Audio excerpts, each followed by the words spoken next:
Beleza.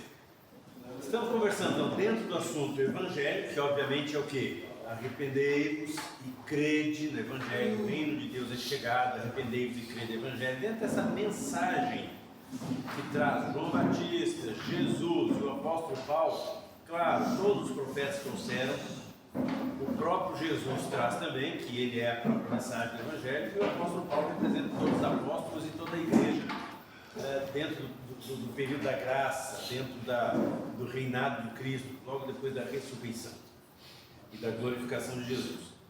Enfim, a mensagem da Bíblia, o evangelho, que nada mais é do que arrependei-vos, isso é, mudem de mentalidade com relação aos valores espirituais e morais, e principalmente mudem de mentalidade com relação ao Deus eterno, e creiam no evangelho. Dentro desse assunto maior, nós estamos vendo nas últimas semanas, nós temos visto delimitações, e nós vimos no Salmo 1, as duas consequências de duas ações de dois tipos de homem, o justo e o ímpio. E a felicidade de um e a infelicidade do outro. Mas o Salmo 1 nos apresenta também a questão de dois caminhos, né? E nós temos visto também em outros textos bíblicos a questão de dois caminhos. E na verdade trata-se justamente disso. Dois caminhos. Essa é a realidade que nós temos espiritualmente nesse mundo para onde viemos, onde fomos colocados.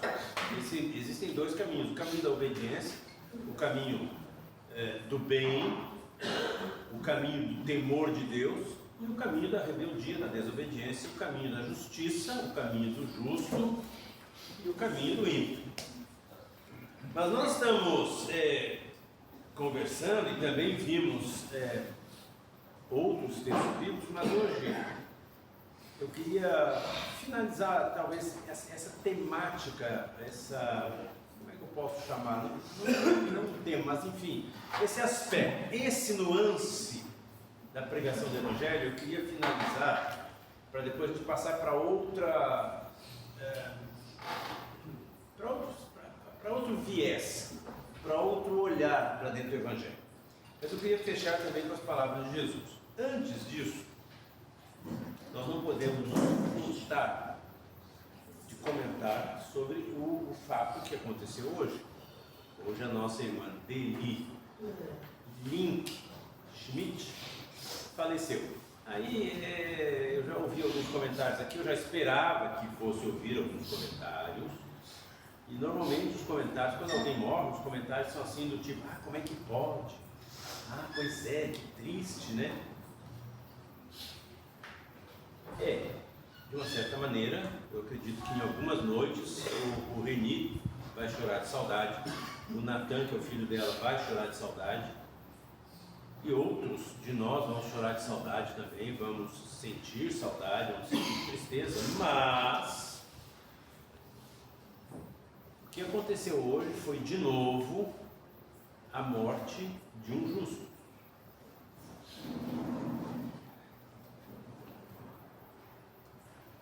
Eu não quero me estender sobre esse assunto, mas só para que eu quero que vocês entendam o que eu penso. Eu gosto de pensar como Jesus pensa. Então eu quero lembrar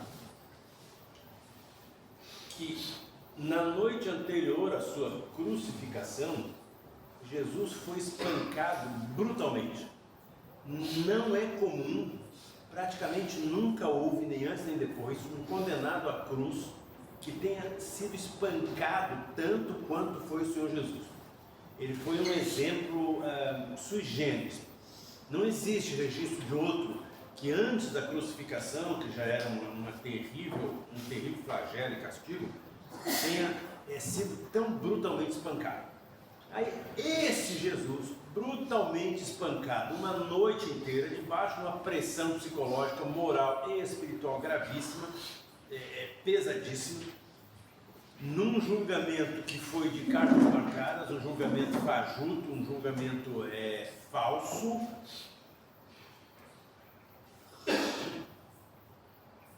falsificado para ter o resultado que os judeus queriam desde o início, para poder entregá-lo a Roma e ele ser crucificado.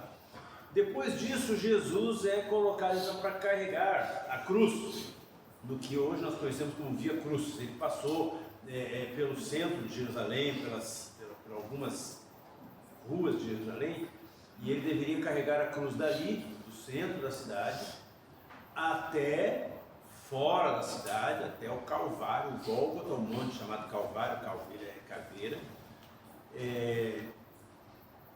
onde ele seria crucificado.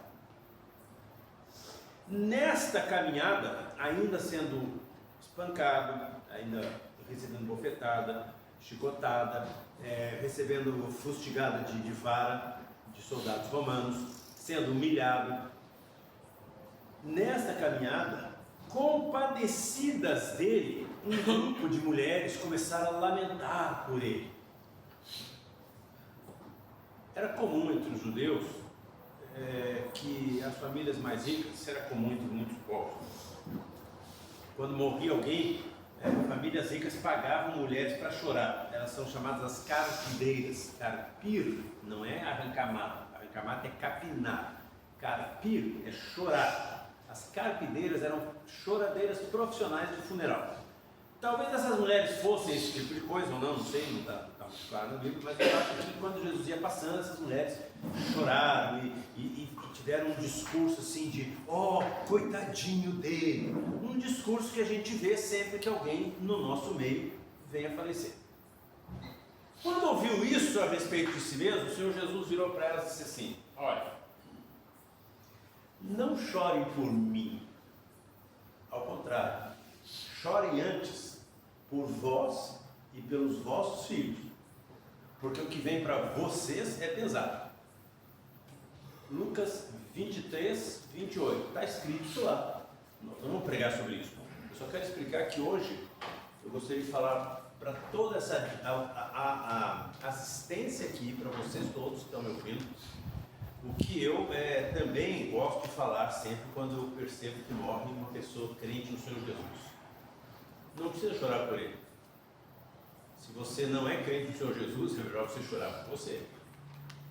Porque a Deli, nós sabemos para onde foi. Ela sabia para onde ia e nós sabemos para onde foi e sabemos onde está. Mas quem não tem Jesus, o versículo que está na figurinha que foi produzida pelo Reni ou pelo Natan, por alguém, para comunicar o falecimento da Deli, é 1 João, capítulo 5, versículo 12, que repete João 30, 36, que diz: quem tem o filho tem a vida. Mas quem não tem o filho pode chorar, porque é coisa terrível o que vem do outro lado desta vida, o que vem na eternidade para quem morre longe de Jesus, sem Jesus. Então, antes de ficarmos chorando pela Deli, ou pelo próprio Reni, ou pelo próprio Natan, é bom que cada um comece a olhar para si e ver como é que está a sua situação, porque talvez você ainda tenha muito que chorar, que é uma das bem-aventuranças. Hoje eu quero conversar com vocês sobre mais ou menos o final do Sermão da Montanha, que começa com as bem-aventuranças, em Mateus 5, e termina em Mateus 7. Eu quero ler dos versículos 24 a 27, você pode abrir sua Bíblia aí, quem tem. Mateus capítulo 7, versículos 24 a 27. Esse é um grande discurso que Jesus fez, subiu na montanha e fez um discurso tão grande que na Bíblia, no Evangelho de Mateus, ocupou 3 capítulos, 25, 26 e 27. Mais ou menos finalizando esse discurso todo, ele diz o que nós lemos agora. Mateus 7, de 24 a 27, e diz: todo aquele, pois, que ouve estas minhas palavras e as põe em prática, será comparado a um homem prudente que edificou a casa sobre a rocha. E desceu a chuva, correram as torrentes, sopraram os ventos e bateram com ímpeto contra aquela casa. Contudo não caiu, porque estava fundada sobre a rocha. Mas todo aquele que ouve estas minhas palavras e não as põe em prática, será comparado a um homem insensato que edificou a sua casa sobre a areia. E desceu a chuva, correram as torrentes, sopraram os ventos e bateram com ímpeto contra aquela casa. E ela caiu, e grande foi a sua queda.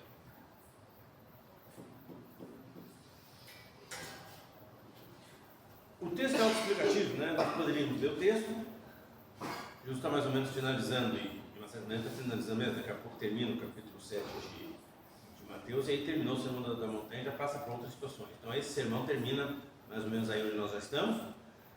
Jesus fez um grande sermão, e já finalizando ele diz, olha, eu vou fazer o seguinte, eu vou comparar, eu vou dizer para vocês aqui, ó, quem ouviu isso que eu falei e cumprir, eu comparo com alguém que construiu a casa sobre a rocha.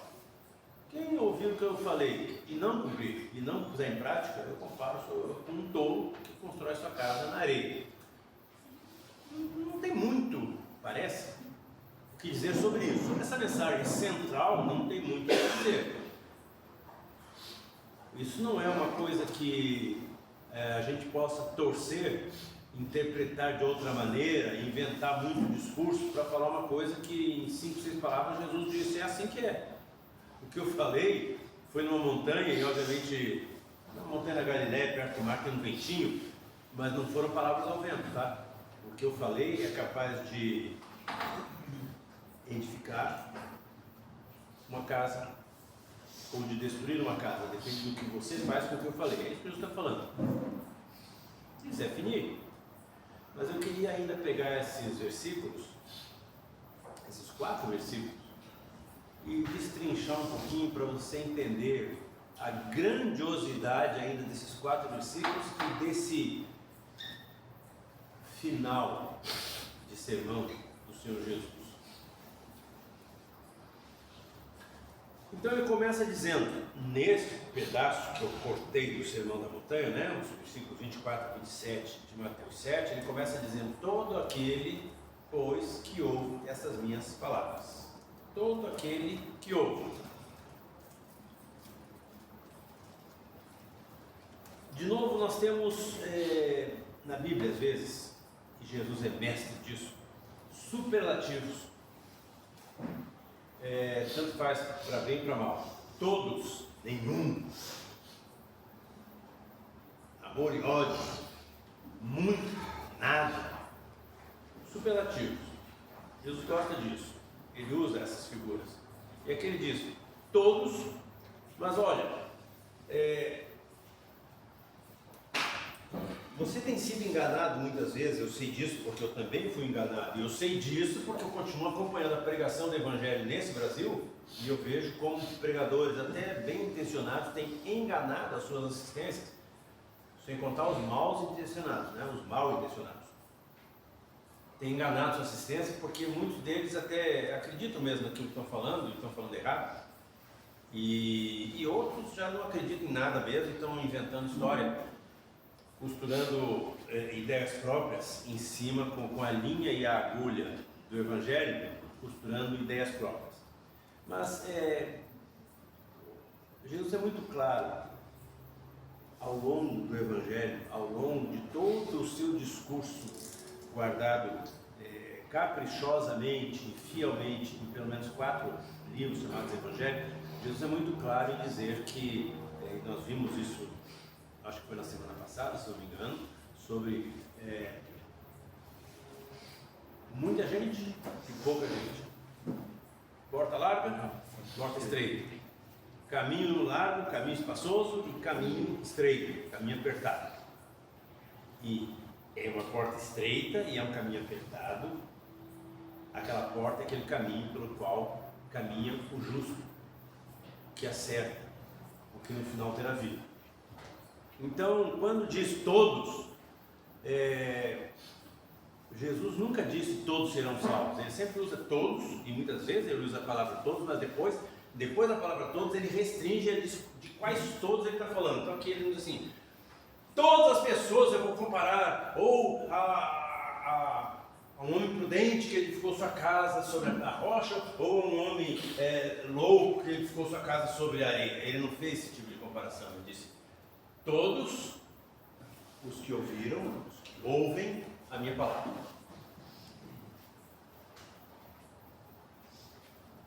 Você só pode ouvir o que eu estou dizendo agora, ou você só pode ouvir alguma coisa de mim agora, se eu abrir minha boca e falar. Se eu não falar, você não pode ouvir. Significa que, para você ouvir, isso é uma ação passiva. Para você ouvir, a tua oitiva é uma ação passiva. Mesmo que não seja prestar atenção, dar ouvidos, mas o simples fato de receber o som só acontece se eu decidir falar. Você pode decidir ouvir, você pode ficar com os ouvidos assim, você pode se preparar com dicionário, Bíblia, chave bíblica, você pode se preparar de vários jeitos, com 2 computadores e tudo para ver. Quando ele falar, eu vou fazer um estudo, vou ver o que ele fala e vir aqui, vou para lá e tal. Mas daí, se eu não falar, não tenho o que fazer, morreu todo o preparo. Foi assim com o povo de Israel, quando Malaquias fechou a boca. Malaquias é o último profeta do que nós chamamos do Velho Testamento.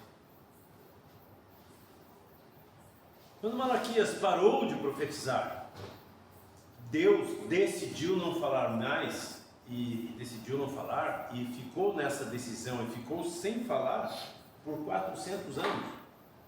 As Bíblias mais modernas não têm isso, mas as Bíblias mais antigas, para até figurar isso, para aquele famoso quer que eu desenhe, está entendendo o que é que eu desenho? Para desenhar para nós que houve 400 anos de silêncio, as Bíblias mais antigas impressas no Brasil mesmo, elas vinham com 4 folhas em branco, e cada folha representava um século.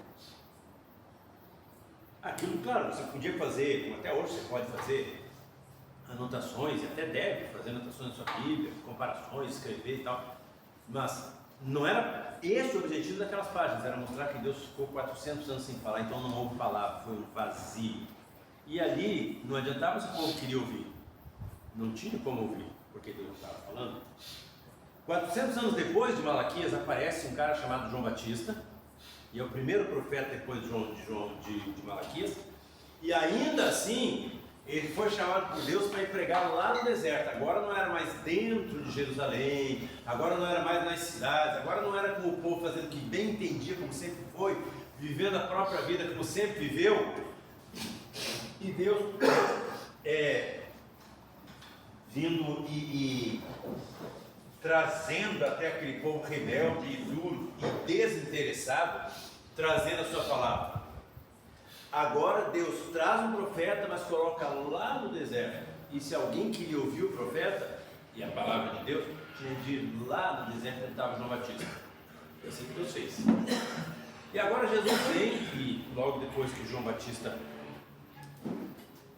passa o ministério, ele é morto, Jesus toma o ministério e finaliza a apresentação do reino agora como uma coisa que chegou nele, para os homens, nele Jesus.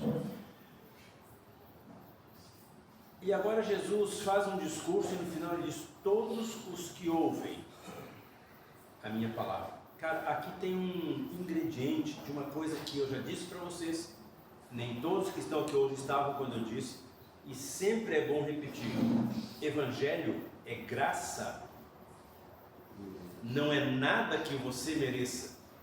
Não é nada que ninguém mereça. Cuidado, tá?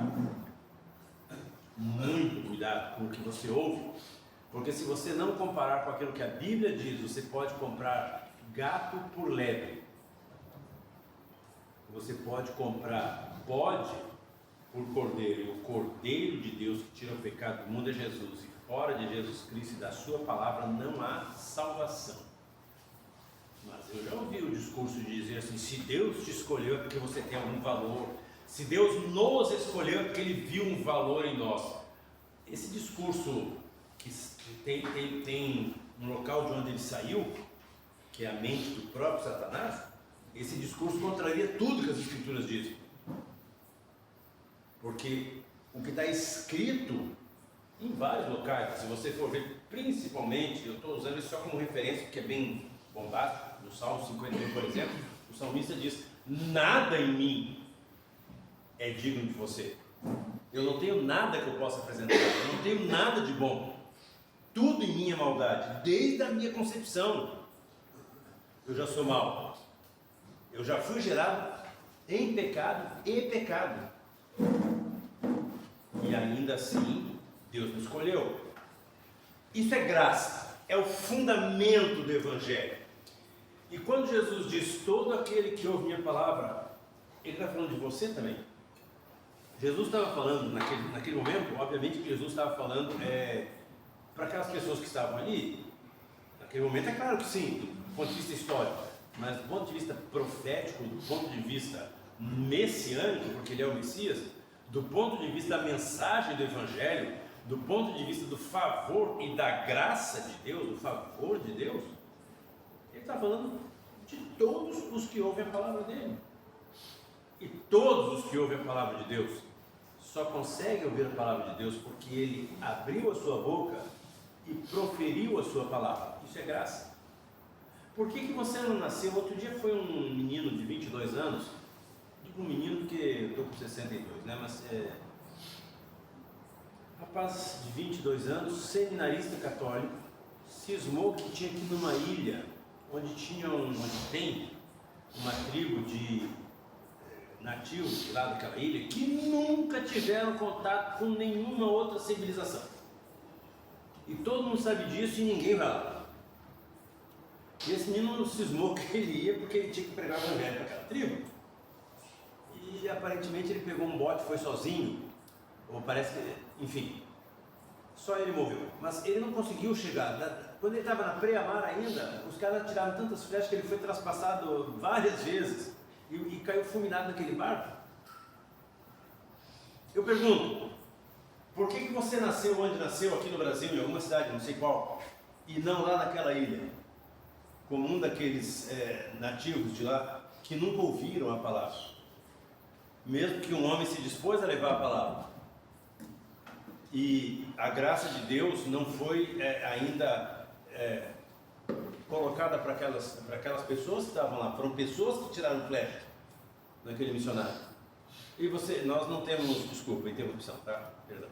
E por que eu não nasci lá, nesse local onde a palavra de Deus nunca chegou e talvez nunca venha a chegar, e nasci aqui em Florianópolis? Por que eu nasci dentro de um lar cristão?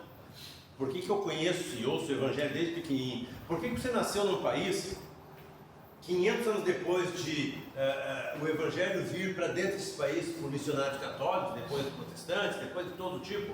E por que você nasceu 500 anos depois de o Evangelho chegar às costas brasileiras e entrar pela selva? E por que você não nasceu antes disso?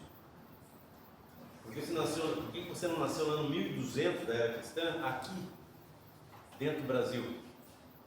E cresceu e viveu sem nunca ouvir a palavra de Deus? Você já pensou nisso?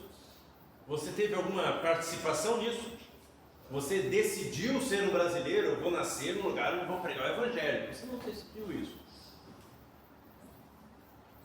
Você foi colocado por Deus no século XX. Todos nós aqui somos do século XX. Tem alguém do século XXI aqui? Alguém bem novinho? Você tem cara de novinho. Você nasceu quando, cara? Eu? 96. Século XX aí. Me enganou. Tem a idade do meu filho. Não temos ninguém do século XXI, mas por que nós nascemos no século XX?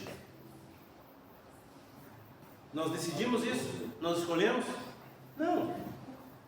Cada um de nós é criatura de Deus, é uma criação de Deus. E Deus soberanamente nos colocou no século XX, dentro do Brasil, onde o Evangelho é pregado. Você já nasce ouvindo falar de Jesus. Todo ano tem Natal. E você sabe por que é Natal? Mesmo que você pense que é por causa do Papai Noel, sempre o nome de Jesus vem à tona, é porque nasceu um bebezinho que é Jesus, que é o Salvador do mundo. Isso aí se repete, e desde que nasceu, você está ouvindo isso, isso é graça. Isso também é responsabilidade. Sabe o que significa Natal? Desculpa falar, Não, mas... você não pode interromper. Obrigado. Obrigado. Isso também chama responsabilidade. Por quê? Porque o Senhor Jesus disse, todo aquele que ouve, claro, eu já expliquei, se você ouve é porque Deus falou. Ele está dizendo, todo aquele que ouve as minhas palavras, significa todo aquele que eu favoreci e falei para ele. Mas ele diz, todo aquele que ouve as minhas palavras e as cumpre, eu posso comparar um homem sábio, prudente, que edificou a sua casa sobre a rocha. Então, se existe graça em ouvir a palavra, porque você não escolheu isso, porque Deus soberanamente decidiu criar a mim e a você, indivíduos do século XX, e colocar num país onde a palavra é pregada há já 500 anos. E se você caiu e nasceu nesse país pelo projeto soberano de Deus, teve contato com a palavra pela graça, agora Jesus diz, o que você vai fazer com isso? Então, todo aquele que ouve, mas também tem uma outra, na continuação do texto, Jesus diz, todo aquele que ouve estas minhas palavras. Quando nós refletimos aqui sobre o Salmo 1, nós lemos lá e refletimos um pouco aqui sobre o fato de que o homem feliz é aquele que não anda segundo o conselho dos ímpios. Não foi isso que nós vimos? Ao contrário, ele rumina a palavra de Deus, porque ele tem prazer nela, e o tempo todo ele rumina a palavra de Deus. Jesus disse, mas aí estamos falando então, que o infeliz, aquele que não é feliz, é o que ouve o conselho dos ímpios, ou pelo menos falamos que aquele que não ouve o conselho dos ímpios é feliz. Mas não basta não ouvir o conselho dos ímpios, Jesus disse, todo aquele que ouve estas minhas palavras. Jesus, queridos, Jesus não está perdendo tempo, ele não veio ao mundo, ele não desceu do céu para perder tempo discutindo, como diz o apóstolo Paulo, vãs filosofias. Ele não veio fazer isso. Jesus não veio para dentro da história humana 600 anos depois que os gregos criaram a filosofia, desenvolveram a filosofia da Grécia. Ele não veio para dentro da história humana discutir com Platão, discutir com Aristóteles, discutir com todos os filósofos, toda a filosofia grega, discutir valores, discutir ideias. Não. Jesus, na economia de Deus, veio com um propósito: revelar o Deus eterno. Jesus é a máxima e perfeita revelação de Deus. E Ele é verbo, Ele é palavra em ação, mas é palavra. Jesus é a perfeita palavra de Deus. Ele é em si o que Deus tem a dizer ao homem. E Ele veio dizer isso. Por isso Ele disse: todo que ouve as minhas palavras e as pratica. Eu quero que você preste atenção nisso, porque Jesus não diz, preste atenção, todo aquele que vai à igreja domingo, ou quinto, ou sexto, ou sábado, ou quarto, ou terça, ou qualquer dia. Nem todo domingo, nem todos os dias. Ele não diz, todo aquele que ouve discursos religiosos, todo aquele que busca conhecimento religioso, mesmo que seja na Bíblia. Ele não diz isso. Ele diz, todo que ouve as minhas palavras, e a partir disso ele faz uma distinção entre o que pratica e o que não pratica. Mas o balizador, o que sustenta a nossa fé, o que dá sustentação, o que é o Evangelho, é a palavra de Jesus, que é Ele mesmo, a própria palavra. Isso pode parecer para você assim meio confuso, mas o cara está repetindo, é porque muitas coisas que aparecem como conceitos religiosos e vêm até de dentro de igrejas, vêm de púlpitos de pastores, vêm de revistinhas evangélicas, vêm de livros ditos evangélicos, mas não vêm da Bíblia, não são a palavra de Deus. Não perca tempo, não ouça. não produzem vida. Praticar, ouvir e praticar essas coisas não produz vida, não produz edificação. Mas Jesus diz: todo aquele que ouve estas minhas palavras. Entende? É todo o que ouve, é graça. Se ouve, está ouvindo porque eu decidi falar. Mesmo que você não prestou atenção, aqui Jesus não está falando de prestar atenção, ele está falando de uma coisa só física, reverberação de vento que chega nos nossos tímpanos e vai para o nosso cérebro e é interpretado. Você ouviu, é graça, e para todo aquele que ouviu, eu tenho para dizer duas coisas: se cumpre as minhas palavras, se as põe em prática; se não cumpre, se as não põe em prática, as minhas palavras. Então a primeira coisa, você tem o privilégio de ouvir, mas o que você está ouvindo? De novo, eu posso dizer, sem sombra de erro, sem dolo e sem malícia, eu posso dizer que hoje, neste local, você está ouvindo a palavra de Deus. Eu sei que eu estou pregando. Mas não é só hoje e só nesse local. Nesse Brasil grandão aí por onde você já caminhou, você já ouviu a palavra de Deus e o que Jesus falou, talvez muitas vezes. Então, isso é graça porque chegou ao teu ouvido, você não fez esforço, você foi colocado num lugar onde a palavra vem para você, mas isso também é compromisso, isso também exige uma resposta. Jesus diz: você vai fazer o que a palavra diz, você vai pôr em prática aquilo que eu tenho dito nas minhas palavras. O homem que põe em prática aquilo que eu digo, eu posso compará-lo com um homem prudente que edificou a sua casa sobre a rocha.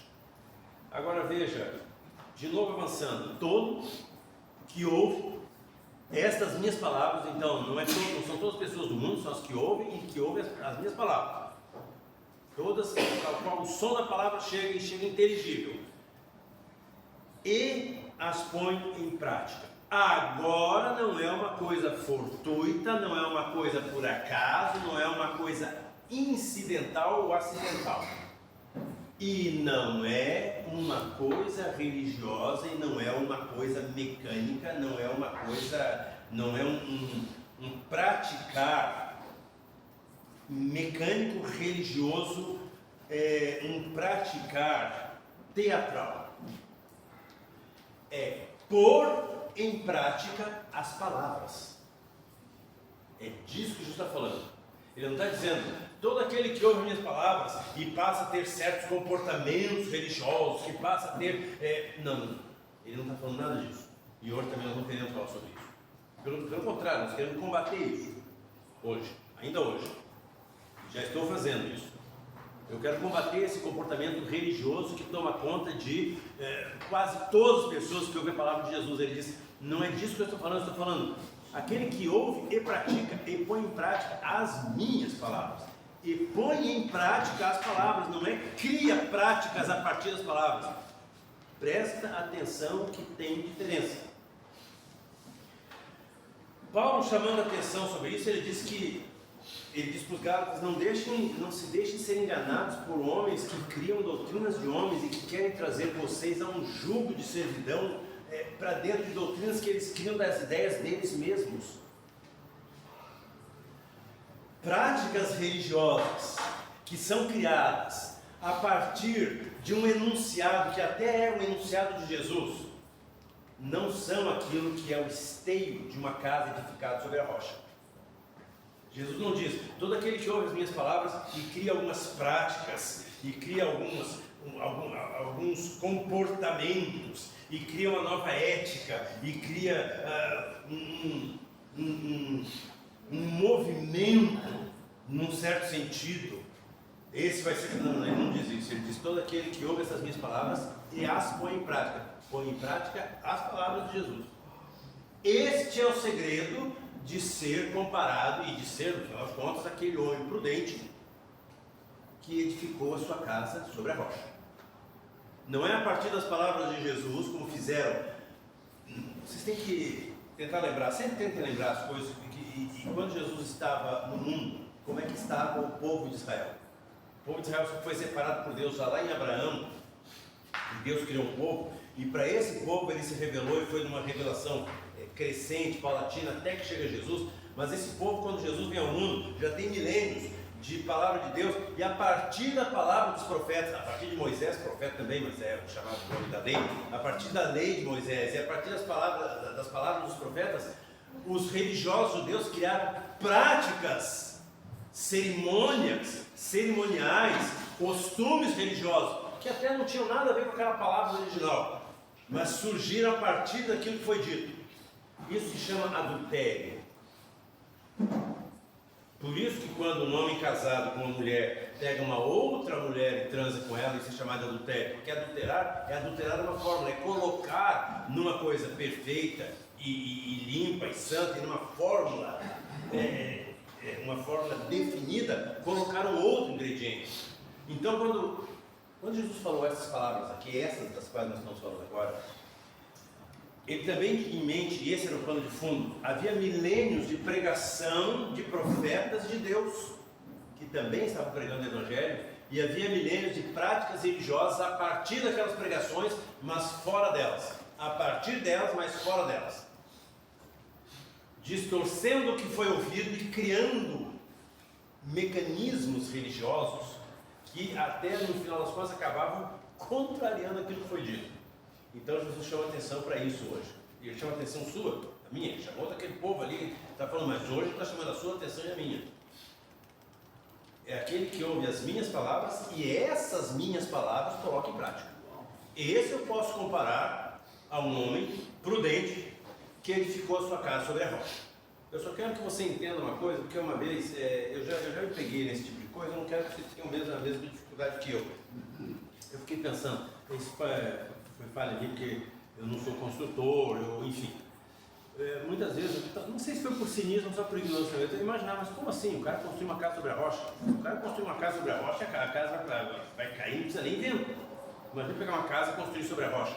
Mas é que Jesus estava falando para um povo que entendia como é que era construir sobre a rocha, afinal a Palestina é um solo rochoso, e qualquer um de nós sabe como é que ele está falando. Para você construir sobre a rocha, você cava a rocha e a partir da cava você joga o alicerce dentro da rocha, e aí aquele alicerce que vem de dentro da rocha fundamenta essa casa que sobe para cima da rocha. Então você olha, o cara construiu em cima da rocha, está seguro, mas ele não pôs a casa em cima da rocha. Pegar uma pegar uma casa, um quadrado de madeira e colocar em cima de uma pedra e dizer, está seguro. Claro que não. Então não vamos torcer também isso aqui, tá? Isso está falando dentro de uma perspectiva de uma engenharia de construção. Para construir uma casa em cima da rocha, você cava a rocha e põe o fundamento lá dentro. É exatamente isso que Jesus está falando, é exatamente o que ele espera que nós façamos com relação à palavra dele e a ele mesmo. Veja, Jesus é o mensageiro da palavra, ele é a palavra e ele é a rocha. Ele diz que ele é a pedra angular, a pedra que é ângulo, sobre a qual, aquela pedra testeira sobre a qual se coloca todo o peso, todo o início do peso de uma construção. Ele diz que ele é a pedra angular que foi rejeitada pelos edificadores. Os edificadores são os homens religiosos, e ele diz que essa pedra se torna pedra de tropeço para aqueles outros. A mesma pedra, o mesmo Jesus, a mesma palavra, é rocha sobre a qual você pode construir o seu edifício espiritual, a sua vida. E aí ele diz, olha essa coisa interessante,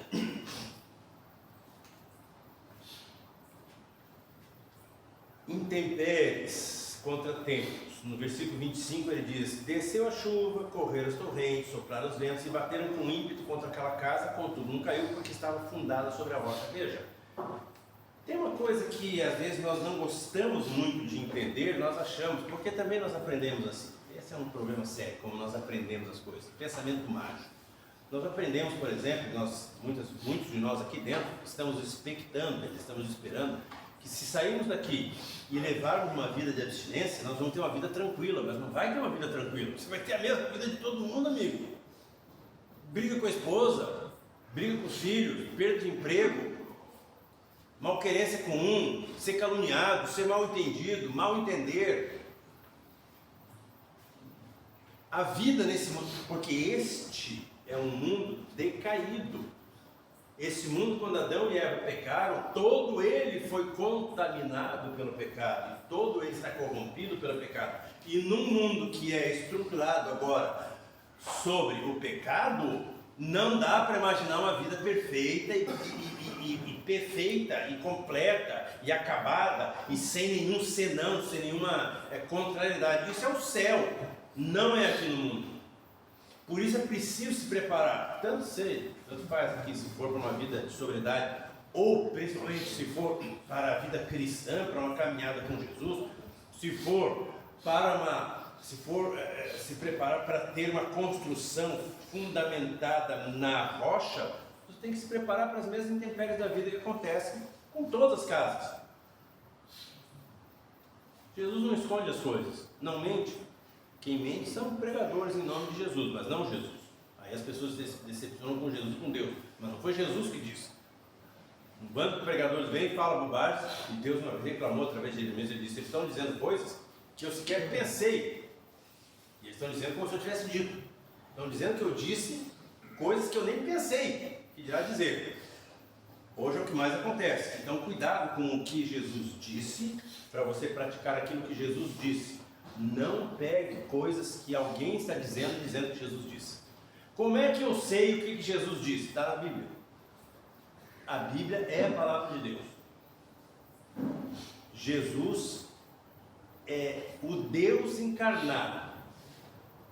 E hoje nós temos um conceito interessante, até que diz que Jesus, e que a Bíblia é esse Deus, esse Jesus escrito. A Bíblia não é só um livro, uma montanha de letras, grafia e impressão. A Bíblia é o próprio Senhor Jesus escrito. Do mesmo jeito que Jesus, o homem, é o próprio Deus encarnado, a Bíblia é o próprio Deus, o próprio Jesus grafado, escrito. Então, se você quer saber o que Jesus diz para você praticar e ter uma vida sólida, em cima da rocha sólida, que também é o próprio Jesus, você tem que ir na Bíblia. Claro que você pode pedir ajuda de um e outro, pode ser do pastor, pode ser do na fé, pode ser de quem for, mas quando você for receber essa ajuda e a pessoa vier te ajudar, diz: mas me mostra na Bíblia. Porque se você tem que praticar, se você quer uma casa edificada sobre a rocha, você precisa praticar o que Jesus disse. Ele não disse: a quem eu vou comparar o homem que ouve palavras religiosas? Não, é aquele que ouve as minhas palavras e as pratica. Esse eu vou comparar a um homem sábio, prudente, que construiu a sua casa sobre a rocha. E sempre, a antítese, sempre o oposto, porque é assim que é a nossa vida nesse mundo. E a quem que eu vou comparar o homem que constrói ou que ouve as minhas palavras? A quem eu vou comparar? Como eu vou comparar o homem que ouve as minhas palavras, mas não as põe em prática? Veja, de novo nós estamos falando da mesma circunstância que pela graça chegou aos homens. Nesta sala, nesta noite. Como assim? Em todo o mundo, em toda a história. Mas nesta sala, nesta noite. A mesma palavra está chegando de igual modo a homens que estão na mesma situação. Aqui está todo mundo sóbrio. Ninguém está louco aqui. Não sei, não, ninguém está drogado aqui, ninguém está com drogas, com substância psicoativa na cabeça e embotando o pensamento. O que nós temos, óbvio, o homem no seu estado natural, longe de Jesus, ele tem um fechamento do entendimento que o inimigo provoca. A Bíblia diz que Satanás, o inimigo de Deus, ele cegou, o príncipe desse mundo, ele cega o entendimento dos homens no mundo natural. Porém, pela graça do Espírito Santo de Deus, nos ilumina, quando vem a pregação da palavra, que é a revelação, ele ilumina as mentes dos homens para que possam entender essa palavra. Então, Jesus disse: a quem eu vou comparar o homem que ouve essas minhas palavras e não as põe em prática? Um tolo que pega a sua casa e constrói na areia. E isso nós entendemos. Então você pode cavar na areia e colocar a tua casa, colocar uns pauzinhos lá e fincar na areia. Mas, amigo, a areia não segura nem que não dê vento, vai cair. Só de você andar em cima já vai cair. Porque a areia não consegue firmar as coisas. A areia trabalha, ela se movimenta. Ainda mais se você tiver uma casa na areia e vier uma chuva, um riozinho. Eu sou florianpolitano, eu vivi em outras cidades também, e em todas elas se repete sempre a mesma coisa. O cara constrói a casa dele em qualquer lugar, e quando vem a chuva, ele quer culpar todo mundo porque o barraco dele caiu. Ah, minha casa caiu, mas só pode cair, né, amigo?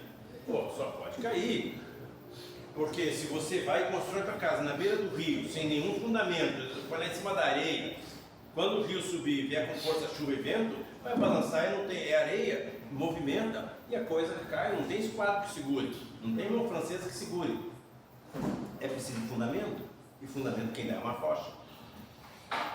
Então ele disse, é uma coisa muito óbvia. Todo mundo aqui, que Jesus está falando lá no sermão dele, ele diz, todo mundo aqui está ouvindo as minhas palavras. Vocês são esses todos que ouvem a minha palavra. Tem dois tipos de homens aqui, neste momento, ouvindo a palavra de Deus. Talvez eu oro a Deus e peço que haja aqui um homem que está ouvindo a palavra de Deus e vai colocar em prática na sua vida. Não é cumprimento de mandamentos. Só dá para pôr em prática as palavras de Jesus se você viver as palavras de Jesus. Ainda vale o que Jesus disse para Nicodemos: é necessário nascer de novo. Cumprir o mandamento, Moisés também colocou lá 10 mandamentos na pedra. Deus até colocou com o dedo dele 10 mandamentos na pedra. E depois Moisés escreveu uma série de leis também, orientado pelo Espírito Santo de Deus. E o que os judeus fizeram? Tentaram praticar aquilo sem ser aqueles homens que a lei pedia que fossem. Amar a Deus sobre todas as coisas, ao próximo como a si mesmo, sem transformação, querer praticar as coisas. Isso não é ouvir a palavra. Não dá para ritualizar a palavra de Jesus. Ele diz que as põe em prática. Pôr em prática a palavra não é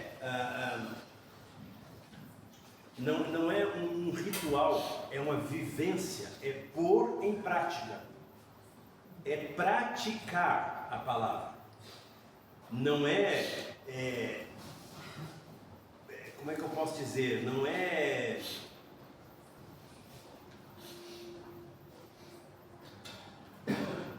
só agir, não é só fazer, não é um fazimento de coisas, é pôr em prática, é praticar.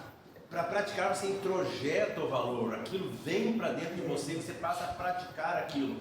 É preciso um novo nascimento. Aliás, o que ouviu as palavras de Jesus, ouviu isso desde o início, que é preciso uma transformação, que o Evangelho é um conjunto de regras, um novo conjunto de regras e de leis que Moisés tinha dado um e agora Deus está dando outros através de Jesus. O Evangelho é um novo nascimento, é uma transformação para uma nova vida, é um morrer na cruz com Jesus e um ressuscitar para agora com Jesus. Esse homem, movido e sustentado pelo Espírito Santo de Deus, habitado pelo Espírito Santo de Deus, separado pelo Espírito Santo de Deus, santificado pelo Espírito Santo de Deus, na palavra que é Jesus, ele pode viver a palavra de Jesus, e isso é praticar. E ele disse: e como é que eu vou comparar aquele homem que ouve minha palavra e não pratica? Esse é o que rejeita. Porque todo aquele que ouve e pratica é aquele que aceitou a palavra e passou a viver a partir dessa palavra que é o próprio Senhor Jesus. E aquele que não faz isso é aquele que rejeita. Ele diz: é como um tolo.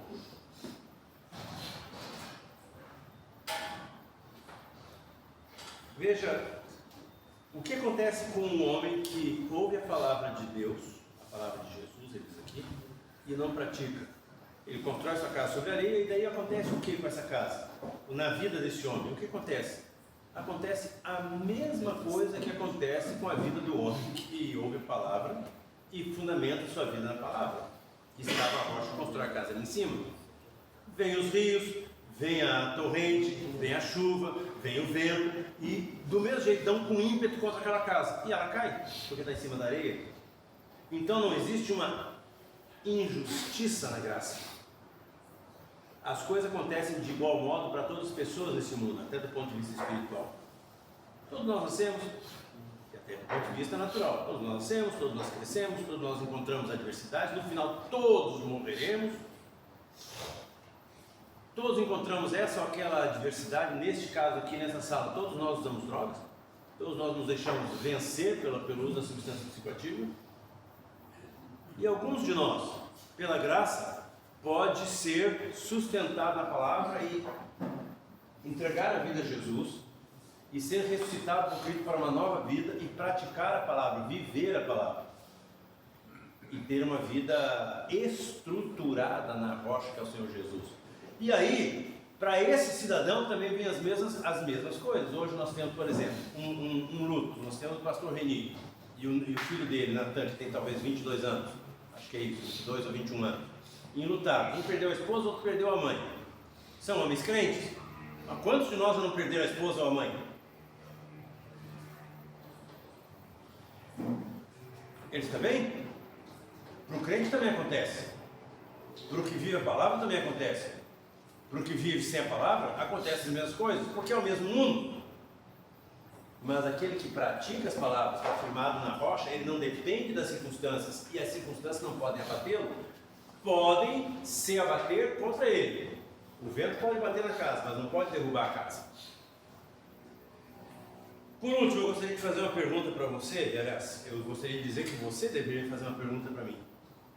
Eu acabei de falar que, ou pelo menos no início eu falei, que Jesus, concluindo aqui um discurso que foi numa montanha e que demorou algum tempo para ser dito, e que na escrita levou 3 capítulos da Bíblia, e ele diz: todo aquele que ouve estas minhas palavras, ele é bem específico, estas minhas palavras. Então caberia uma pergunta de você, e eu não diria que é para mim, eu não vou ter tempo de responder, mas eu posso dar a dica da resposta. Caberia a seguinte pergunta, e essa pergunta você precisa fazer: de que palavras Jesus está falando, afinal de contas? Porque ele abriu a boca, esses versículos só dizem isso, tendo, pois, Jesus, nem diz tendo todo, já começa, todo aquele, pois, que ouve as minhas palavras, estas minhas palavras. Então a pergunta é, tá, mas que estas minhas palavras? Quais são estas minhas palavras a que ele está se referindo? Jesus estava terminando um discurso que começou em Mateus 5, eu sugiro que você volte para o seu quarto, com a Bíblia que você ganhou do Sereno, ou com aquela que você trouxe de casa, e vá lá em Mateus capítulo 5, e leia o capítulo 5, e leia o capítulo 6, e leia o capítulo 7. Estas minhas palavras, a qual Jesus está se referindo aqui, é óbvio que é toda a palavra de Deus, mas neste momento, de maneira bem específica, Jesus estava falando, ele estava encerrando um discurso em que ele proferiu um monte de palavras. Ele disse: todos vocês que ouviram as minhas palavras e que as puserem em prática, eu posso comparar a isso, e os que não puserem em prática, eu posso comparar aquilo. Quer saber quais são estas minhas palavras, das quais Jesus está falando? Seria muito legal você se voltar agora para a tua Bíblia, para o texto bíblico, e descobrir de que palavra Jesus está falando. E eu espero que ao fazer isso, pedindo a iluminação do Espírito Santo, com humildade, pedindo até a transformação, a conversão, a regeneração, o novo nascimento. Se você faz isso com essa atitude de oração, e vai descobrir no capítulo 5, 6 e 7 de Mateus, antes desse texto, antes do versículo 24, todas as palavras que Jesus disse naquele momento, e vai meditar sobre elas e ruminar nelas, é muito provável que você se torne um homem prudente que construa a sua casa sobre a rocha. Mas também pode acontecer que você teme, mesmo ouvindo as palavras de Jesus, e construir sobre a areia. Só o que não pode acontecer, o que não vai acontecer, é não praticar, não pôr em prática as palavras de Jesus e ter uma vida sólida, firmada na rocha. Gente, vida firmada na rocha remete não só para este mundo. Essa é uma palavra de Jesus que remete para o céu. O que nós vimos no Salmo 1 é que o caminho, o Senhor conhece o caminho do justo, mas o caminho do ímpio perecerá. Quando diz que o Senhor conhece o caminho do justo, e o Salmo 23 diz que Ele me guia nas veredas da justiça para o amor do seu nome, Ele me guia aqui até a eternidade, e na eternidade vai me preservar. A rocha que é Jesus é eterna, e é esteio eterno. Por isso que eu falei agora há pouco, você não precisa chorar pela Deli. Talvez a gente possa ir lá dar um abraço, dar as condolências para o Reni e para o filho dele, para o Natan. Não precisa chorar pela Deli.